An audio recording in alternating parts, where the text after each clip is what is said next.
And I was with Yogananda for a little over 2 years and had his guidance. And then he passed and left his body in 1952.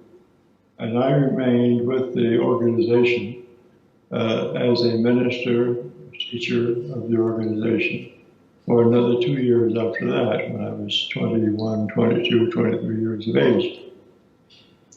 And so I have been involved in this activity now for many years. On the past 67 years ago, so it was 65 years. I was in the Army 2 years, but I meditated even then. So at least 63 years, I have been focused on doing what I do. So I'm not an amateur or a beginner on the spiritual path, or I'm not a person who is just sharing ideas that I think it might be interesting to talk about. I'm sharing information as the result of my own personal experience over long years of practice. And I found, as years passed, that everything Paramahansa Yogananda told me was true. He said, if you will do certain things, you will have certain specific results. And if you are patient with yourself, but persistent, and don't give up, and aspire, and live right, then you will have the results that you deserve to have. And I found out it was true, that if we do what we know is beneficial, if we do what we know will be helpful, and just follow through, we have the results, and they're very satisfying.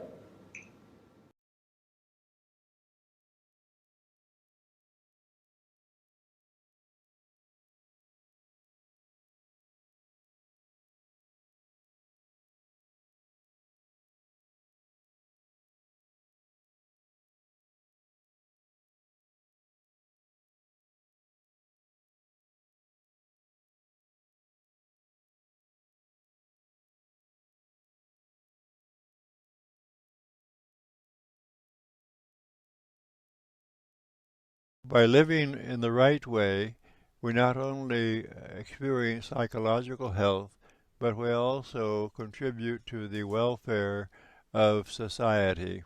We encourage others to be uh, spiritually conscious. We encourage others to follow our example. We become a role model for others, and this is important.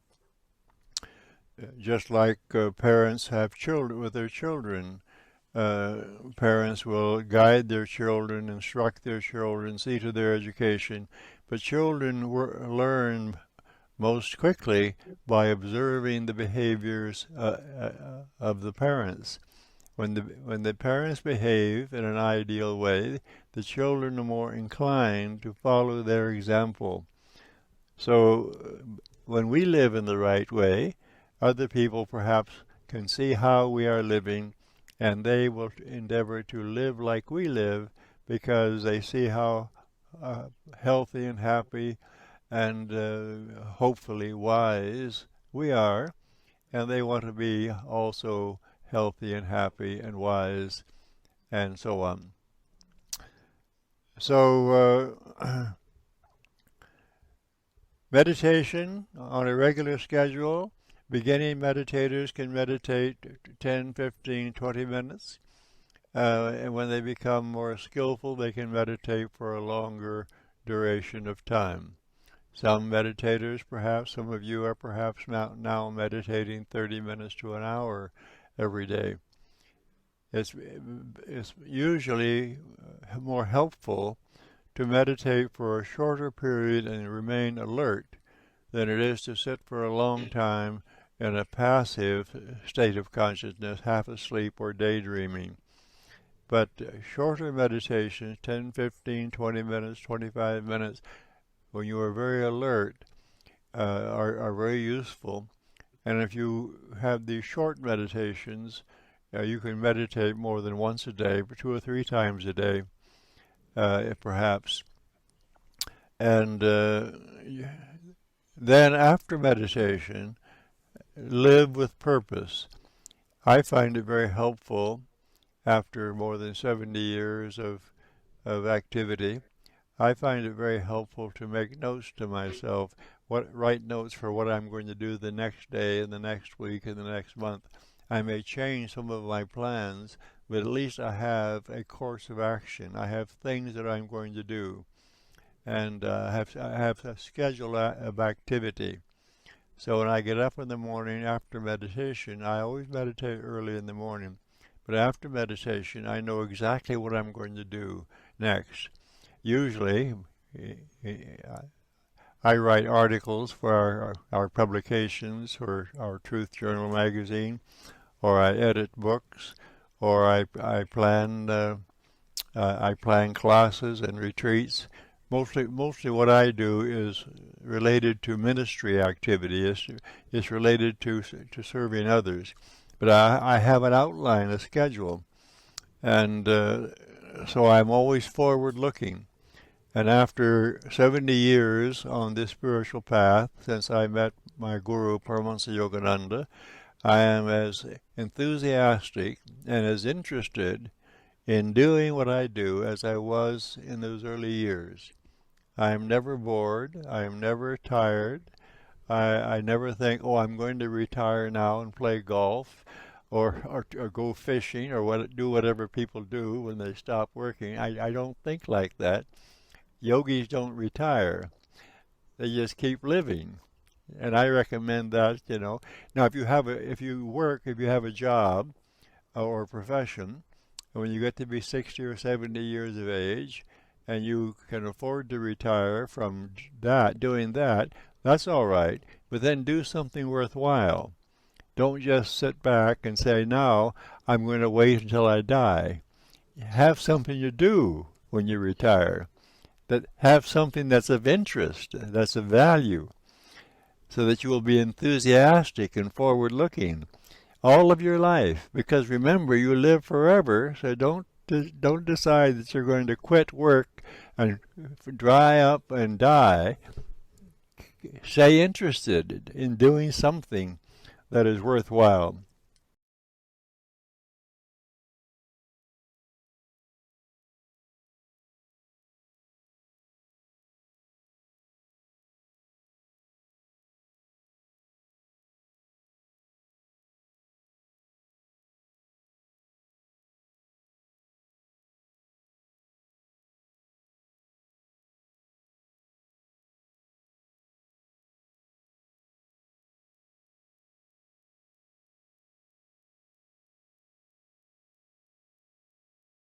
Everyone has an inner desire or urge to be spiritually awake. So when we can get to the place where we are mentally calm and emotionally peaceful and receptive and aspiring to be awake, that inner intelligence, that inner urge takes over, and meditation becomes spontaneous or effortless. It just happens, and we just sit there and experience the changes that occur, that are beneficial changes that occur. And some mystics refer to this process of inner awakening that happens spontaneously as grace. It's not anything that we're doing, but it's something that we are allowing. It just happens. And we are aware of the fact that it is coming up from within us, and we're becoming more conscious, more peaceful, our awareness is becoming more expanded. We're becoming more knowledgeable about our relationship with the infinite. And this understanding just seems to open up in our mind and consciousness. And we wonder, where is it coming from? It's coming from deep within us. That's why I say that the progress that is made on the spiritual path that happens spontaneously is self-revelation. Revelation is the unveiling and the revealing from within us that which is already there. It's not that we put anything in to become spiritual or spiritually conscious, but that we learn to open ourselves to allow what is already there to unfold, to blossom, and as it will.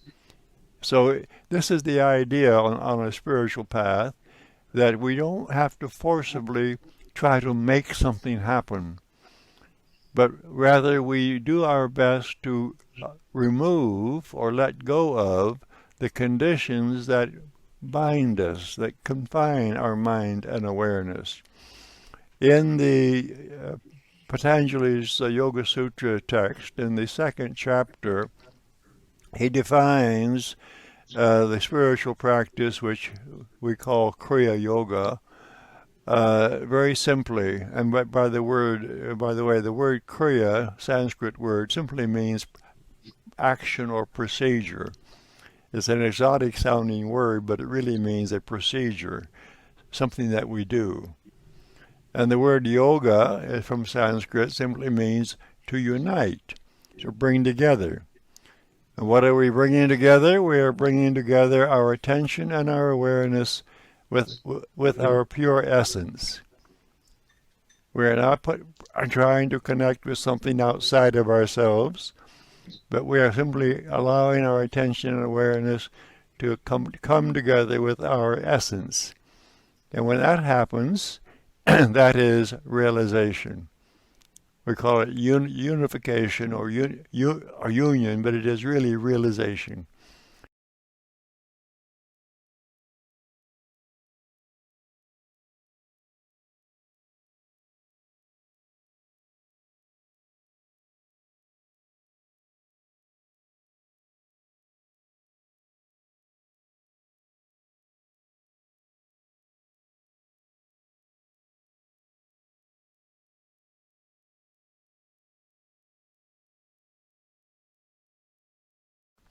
Well, I see our time for today is just about concluded. And as always, it's been very enjoyable. I appreciate this opportunity to spend time with you in this way. And I think of you often. We're seemingly separated by miles, but I stay in touch with you. Sevilla and I stay in touch by email. And we have this opportunity here to interact.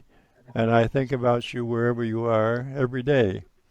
I recall my Paramahansa Yogananda used to tell me and other disciples, he used to say, I go through your souls every day. Meaning he would, at some time during every day, he would think about us and send us his goodwill and his share his spiritual consciousness. I don't really go through your souls every day. I can't invade your mind, and I don't know what you're thinking and feeling or what you're doing, so don't get nervous. But I think about you, and when I radiate goodwill to everyone, I think about your region of the world, and I think about Sevilla and this group of devotees. So every day I want you to know that I care about you and think about you. So until next time, God bless and namaste. Thank you so much. Namaste.